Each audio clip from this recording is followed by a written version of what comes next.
بسم اللہ الرحمن الرحیم۔ السلام علیکم دوستو، آج میں آپ کو حضرت شیش علیہ السلام کا قصہ سناؤں گی۔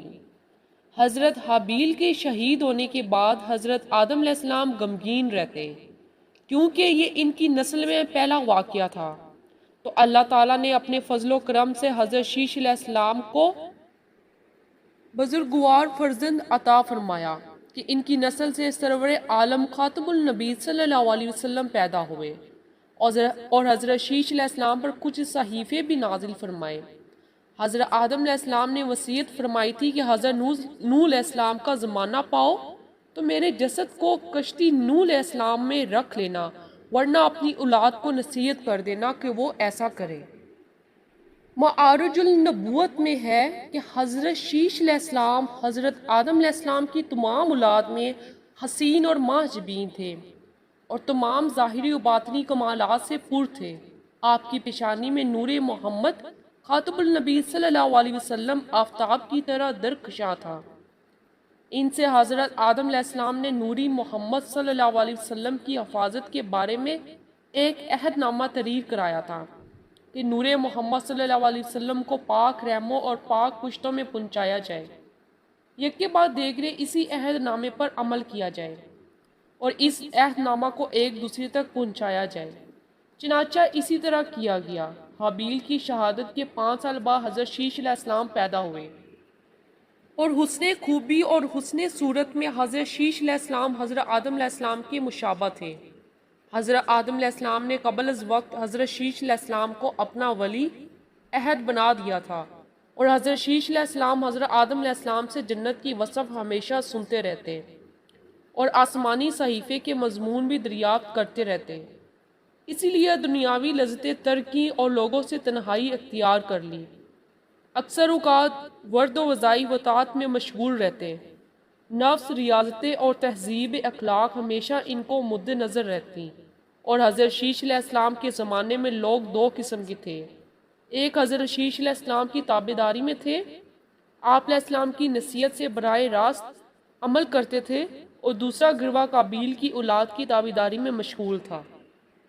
حضرت شیش علیہ السلام کی مندرجہ ذیل نصیحتیں تھیں کہ مومن حقیقی وہ ہوتا ہے جس میں یہ خصلتیں پائی جائیں: خدا کو پہچاننا، نیک اور بد کو پہچاننا، بادشاہ وقت کا حکم ماننا، ماں باپ کا حق پہچاننا اور ان کی خدمت کرنا، صلہ رحمی کرنا، لوگوں سے نیکی اور محبت کرنا، غصے کو زیادہ نہ بڑھانا، محتاجوں اور مسکینوں کو دینا، ان پر رحم کرنا، گناہوں سے پرہیز کرنا، مصیبت پر صبر کرنا، نعمت الہی پر شکر کرنا۔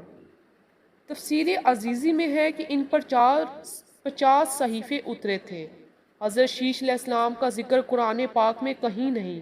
بعض کتابوں میں آپ کی عمر 912 سال بتائی گئی۔ جیسا کہ ہم آپ کو بتا چکے ہیں، آدم علیہ السلام کے بعد ان کے بیٹے شیش علیہ السلام نے ان کی ذمہ داریاں اٹھائیں۔ اب تبلیغ کا کام انہیں کرنا تھا۔ ادھر قابیل جو نرم زمین پر جا آباد ہوا تھا، اس کی اولاد نے فتنہ و فساد اور سرکشی کی زندگی اختیار کی تھی۔ انہوں نے قتل و غارت گری کا بازار گرم کر دیا۔ یہ لوگ جب حضرت آدم علیہ السلام کی قوم کے پاس سے گزرتے تو وہاں بھی فساد مچا دیتے تھے۔ ابن عباس رضی اللہ عنہ سورۃ الاحزاب آیت 33 کی تفسیر کرتے ہوئے فرماتے ہیں: پرانے زمانے کی جاہلیت کی وجہ سے اپنے پناہوں کا اظہار نہ کیا کرو۔ اس وقت 2 نسلیں آباد تھیں، ایک پہاڑ پر اور دوسری نرم زمین پر۔ پہاڑوں کے مرد خوش شکل تھے، عورتیں سیاہ فام تھیں، جبکہ زمین والوں کی عورتیں خوبصورت تھیں اور مردوں کے رنگ سیاہ تھے۔ اب ابلیس نے اپنا کام شروع کیا۔ وہ انسانی شکل میں نرم زمین والوں کے پاس آیا اور ایک شخص کا غلام بن کر رہنے لگا۔ پھر اس نے بانسری شکل کی ایک چیز ایجاد کی اور اسے بجانے لگا۔ لوگ اس کی آواز پر لٹو ہو گئے اور اس کی ارد گرد بھیڑ لگا کر سننے لگے۔ پھر ایک دن میلے کا دن مقرر ہو گیا۔ اس میں 1000 مرد اور عورتیں جمع ہونے لگیں۔ اتفاق سے وہاں پر ایک پہاڑی آدمی بھی آ گیا۔ اس نے وہاں کی عورتوں کا حسن و جمال دیکھا۔ اس نے اپنے قبیلے والوں سے ان کے حسن و جمال کا ذکر کیا۔ اب وہاں کے لوگ کثرت سے میدانی علاقے میں آنے لگے۔ اس طرح آہستہ آہستہ مردوں اور عورتوں میں دوستیاں ہوئی، بدکاری اور زناکاری عام ہونے لگی، جبکہ یہ سب کام حضرت شیش علیہ السلام کی شریعت میں حرام تھے۔ یہ سب بیان کرنے کے بعد ابن عباس رضی اللہ عنہ کہتے ہیں، یہی تفسیر ہے اور قدیم جاہلیت سے یہی مراد ہے، کیونکہ ان لوگوں نے زمین پر ایک عجیب فساد برپا کر رکھا تھا۔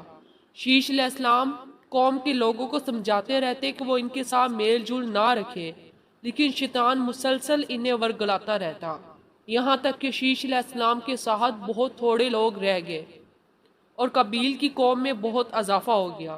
لوگ یوں ہی زندگی بسر کرتے رہے، یہاں تک کہ اللہ نے ادریس علیہ السلام کو مبعوث فرمایا۔